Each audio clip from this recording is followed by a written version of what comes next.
Hello வணக்கம். இது உங்கள் சிவி ஈஸோன்னு சொல்லணும். எப்படி இருக்கீங்க? இப்போ பார்த்தீங்கன்னா அரோரா பயங்கரமான ஒரு ஜாக்பாட் அடிச்சிருக்கு தான் சொல்லி ஆகணும். ஏன் அப்படி பார்த்தீங்கன்னா 4வது ரவுண்டு இதில் பார்த்தீங்கன்னா அரோராவுக்கு வந்துட்டு பிளாக் கலர் பால் கிடச்சிருச்சு, ஒரு கோல்டு பாலும் கிடச்சிருச்சு. இப்போ என்ன பண்ணுறாங்க, ஒரு செம்மையான ஒரு ஸ்ட்ராட்டஜி யூஸ் பண்ணுறாங்க. பிளாக் பாலை நான் எடுத்துகிட்டு போய் இன்னொரு இடத்துல போகணுன்ற மாதிரி போகும்போது எல்லாருமே பயப்படுறாங்க. ஏன்னா பிளாக் பால் வந்துருச்சுன்னா இந்த பஸ்ஸர் டைமில் வந்துட்டு அவங்க வெளியே போயிடுவாங்க. ஸோ அதனால் என்ன பண்ணுறாங்கன்னா அந்த பிளாக் பாலை வச்சே வந்துட்டு கையில் இருக்கிற கோல்டு பாலை இது பண்ணவே இல்லை, அப்படியே அவங்களே வச்சுருந்தாங்க. அதுக்கப்புறம் பஸ்ஸர் அடிக்கிறாங்க. இப்போ கையில் பிளாக் பாலும் இருக்குது, கோல்டு பாலும் இருக்குது. இப்போ பிக் பாஸ் வந்து அனௌன்ஸ் பண்ணுறாரு, இவங்க கையில் கோல்டு பால் இருக்கிறனால யாரோட பாலை நீங்கள் எடுக்கணும்னு ஆசைப்படுறீங்கன்னு சபரியோடது எடுக்கணும்னு சொல்லிட்டாங்க. அங்கேருந்து வந்துருச்சு, கிட்டத்தட்ட 40 பாலுக்கு மேலே வந்துருச்சு ஒரே டைமில், ஒரே ஷாட்டு.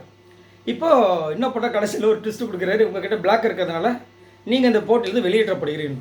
இப்போ 3வது ரவுண்டில் செம்மையாக வந்து அடித்து நவுத்தி 4வது ரவுண்டில் இப்போ வந்து பார்த்தீங்கன்னா சுபிக்ஷா, வினோத், கமருதீன், பார்வதி விட இப்போ அதிகமாக வந்துட்டாங்க நம்ம இவங்க அரோரா. ஒரே லக்கு தான், சரியான லக்கு. ஒரே இதில் வந்து 42 பால் ஃபஸ்ட்டு ரவுண்டில் பார்த்தீங்கன்னா 0ல் வந்தாங்க.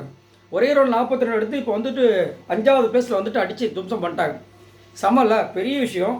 ஸோ அவங்களுக்கு அடிக்குது லக்கு, வேறு ஒன்றும் இல்லை. அதே எல்லாம் நிறைய பேர் வந்து பாராட்டும் செஞ்சாங்க. ஏன்னா அவங்க வந்து அந்த ஸ்ட்ராட்டஜி பார்த்தீங்கன்னா கையில் பிளாக் பால் இருக்கிறனால யாருமே கிட்ட நெருங்கலை.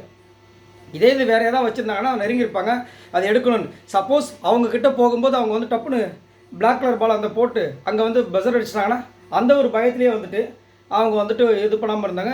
அது வந்து அரோராக்கு ஒரு ப்ளஸ் ஆகிடுச்சு. எது எப்படியோ 2 ரவுண்டில் வந்துட்டு செம்மையாக வந்து பால்ஸ் கவுண்ட் வந்து அதிகமாக வந்து 5வது பிளேஸை பிடிச்சிட்டாங்க. ஸோ பார்க்கலாம், அடுத்த ஒரு ரவுண்டு போயிட்டுருக்கு. இதை பற்றி உங்களோட கருத்துக்களை சொல்லுங்கள். ஹாய் நண்பர்களே.